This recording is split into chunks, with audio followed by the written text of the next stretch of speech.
Hello and good afternoon to the Singapore Turf Club. On a beautiful day, I'm Graham Harvey and the broadcast team will be Matt Jones commentating, and I'll be joined with Gareth Pepper for the paddock and analysis. Beautiful day here as we see our Chinese team for this Sunday the 6th of November card. There are 4 poly races, 7 turf races, and we've got the highlight which is Cranky Stakes A. As you can see, the turf course long is good, 5.0. The poly track is also good as well for our 11 races. Here are our scratches, so get a pen to your race card. In race 3, number 3, Iconic is also added to number 10. So Iconic is also added to number 10, just make a note of that. So there's 2 horses scratched in race 3, that's 3 and 10. In race 4, number 13, Fantastic Man, and number 14, Gallant Heights. Race 5, number 1, Scrat. Race 6, number 1, Kai Power, and number 14, Natural Water. Race number 7, number 1, Born to Fly. Race number 9, number 11, Groenwegen, and race number 11, number 13, Sing Surat. Just to remind you, of course, we had racing Friday night, but the championship, Elvin Tan still leading, 81 wins from Patrick Shaw and Michael Walker. In the Jockeys Championship, Manuel Nunes has a 5-win lead over Vlad Jurek, who's on 60, and Danny Beasley is in 3rd place on 57. The Apprentice Jockeys title, well, CC Wong's 3 ahead of Troy C, and MM Ferdas is in 3rd place with 18 wins. Here's the late mail. This is what the late mail is going for. And race 3, number 2, Red Dawn. Great record in Class 4 and gets on well with the jockey. In race number 5, number 5, Super Warrior. Good win last time, drops 1.5 kilograms, has a major chance today. And in race 8, number 4, Who Else has an amazing 1400 meter record, posted a good recent trial. Jockey declaration for you in race 6, number 13, Forest King, new jockey Derek David. So Derek David in race 6 rides Forest King.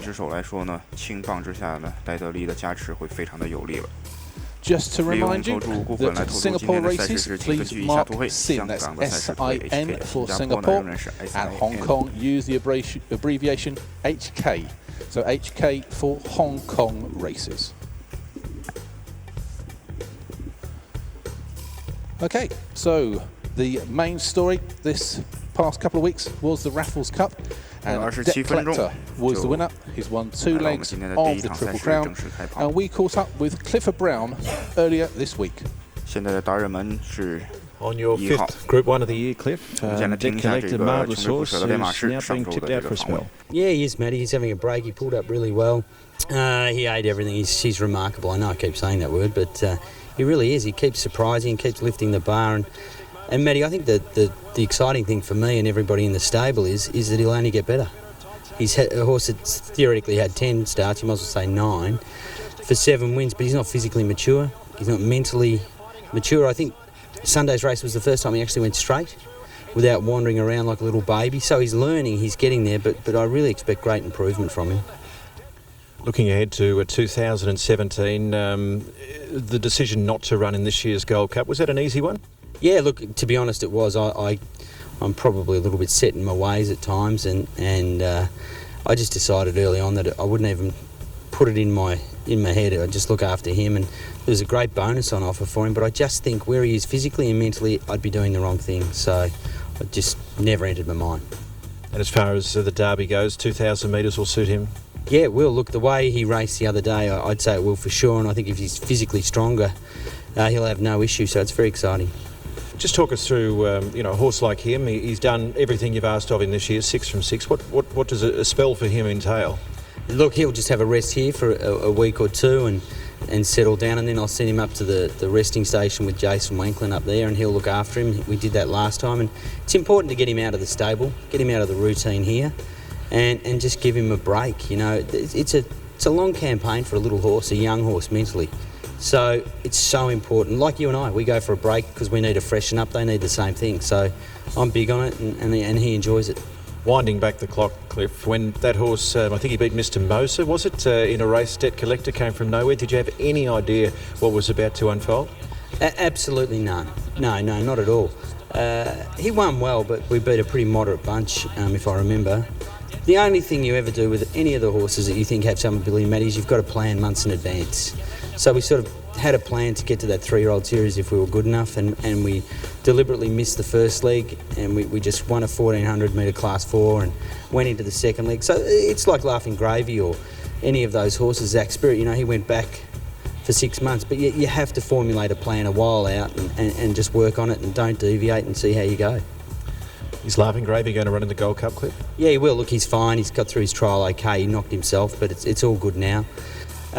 Luckily enough, he's a very natural stayer, so I think as far as fitness goes, we should be okay, and we'll do a bit of extra work with him and change things around a bit, but no, his leg's good, so we're happy.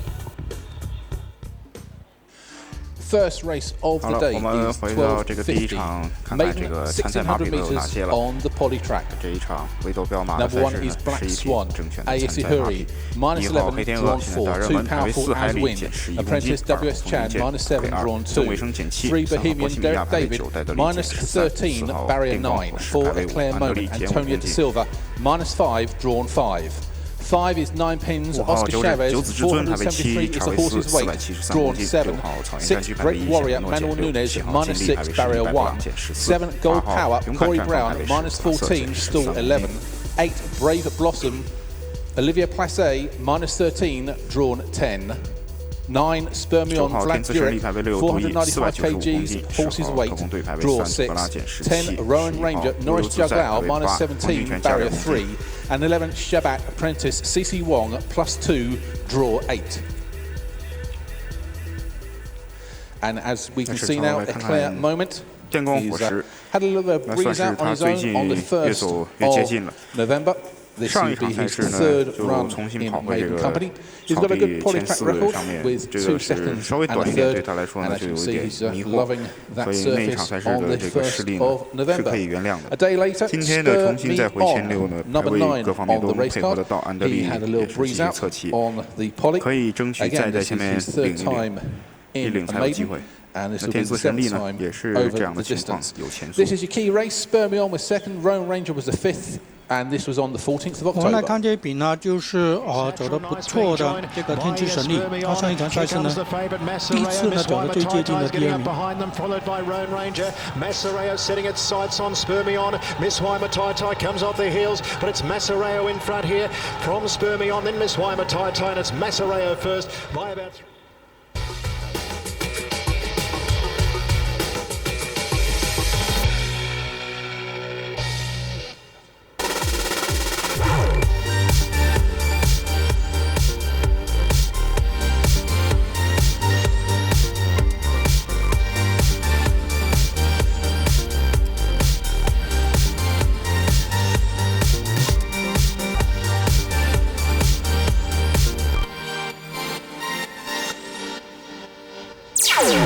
Welcome to What's Up. Singapore Turf Club and its adopted charity Melrose Home celebrated Children's Day in a very special way. Stay tuned to find out more. The exciting Singapore Triple Crown Series 2016 had kick-start with running of its first leg, the Panasonic Crunchy Mile. This year, 2016, marks the 10th year of strategic partnership between Singapore Turf Club and Panasonic. In conjunction with this prestigious race, it was a celebration of all things Japanese at the racecourse. Konnichiwa! One of the popular annual events, Sakura Day at the Races, was back at the racecourse. Singapore Turf Club had collaborated with the Japanese Association Singapore to bring various Japanese-themed activities for the guests. Upon arrival, guests immediately immersed themselves in the Japanese culture as they were surrounded by the beautiful tune of the koto music instrument performance and a welcome sake cocktail. The variety of Japanese delicacies such as the sushi and sake continued to whet their appetite and delight their palate. Besides the food, there were also the ever-popular traditional origami demonstration and yukata wearing activities available. A J-pop dance performance by a local dance group kept the crowd entertained before leading up to the highlight of the day, the first leg of Singapore Triple Crown Series, the Panasonic Kranji Mile. Panasonic Kranji Mile, they're set and they're racing down the first leg of the Triple Crown, and off they go, and War Affair bounced away pretty well. Dead Collector down the outside with Majestic Moments. Inside 200 metres left to go. War Affair led. Majestic Moments, well done coming through with Dead Collector. Great finish here, well done bursting through with Dead Collector. They got to War Affair, down to the wire, Dead Collector. I thought he was really struggling at the 200. We'll probably have to watch it again, but he looked like that, so he's remarkable, really, isn't he? Yeah, he sort of knows where the post is. Congratulations to Barry Stable, trainer Cliff Brown and jockey Michael Roth for Dead Collector's victory. How well prepared are you in case of an emergency crisis? Do you have the basic survival skills to protect yourself and your loved ones? Wow, that's a serious topic. However, you can learn all these skills through a fun and interactive way, just like the residents of our Melrose home. Singapore Turf Club had organised a trip to the Civil Defence Heritage Gallery and the SCDF Emergency Preparedness Centre as a Children's Day gift for Melrose home residents. Located at the Central Fire Station, the centre was set up by the Singapore Civil Defence Force to better prepare Singaporeans for handling various emergency situations.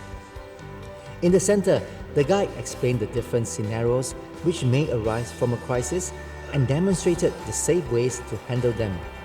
The residents even had a near-realistic experience in those crises through mock-up and state-of-the-art exhibits. Besides the skills learning, the residents were also given a tour around the gallery, which showcased the history of civil defence developments in Singapore. At the end of the day, the residents not only had fun at the premises, but also took away with them valuable knowledge and important tips on basic survival skills. For the slogan for EPC, it is readiness is our only protection. So the idea is actually to get them to be ready. Well, the objective of the APC basically is to equip the public with certain fire safety skills, and also at the same time for them to be prepared in the event of an emergency so that they know what to do and they will not panic. Right, so I think the most gratifying thing would be to actually see people question me at the end of the tour, and keep asking me questions regarding emergency preparedness and all that. So it's about cultivating that interest for them, at the same time to get them prepared so that they may execute these skills that we have taught them, and also fire safety tips that they can share with their friends. Preparedness is the only way to survive. And some of the things like the basic knowledge of first aid to help when they are injured, and also to protect their home like from fires. They need to know the basic usage of fire extinguishers and so on, fire preventions and so on.